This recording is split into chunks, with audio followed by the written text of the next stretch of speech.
গরমকাল শুরু হয়েছে, একই সাথে আমরা পবিত্র রমজান মাসেও প্রবেশ করেছি।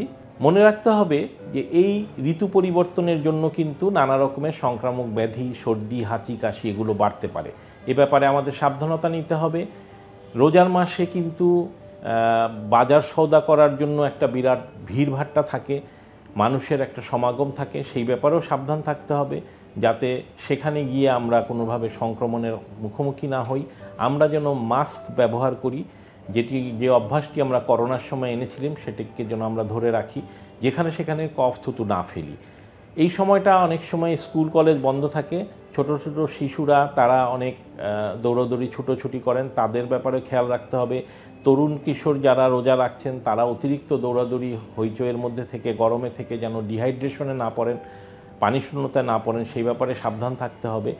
এই ব্যাপারগুলো যদি আমরা লক্ষ্য রাখি তাহলে এই রোজার মাসটা আমাদের অত্যন্ত সহজভাবে আমরা পালন করতে পারবো এবং মহান সৃষ্টিকর্তাকে রাজি খুশি রেখে আমরা একটি চমৎকার রমাদান উপভোগ করতে পারবো বলেই বিশ্বাস। সবাইকে অসংখ্য ধন্যবাদ।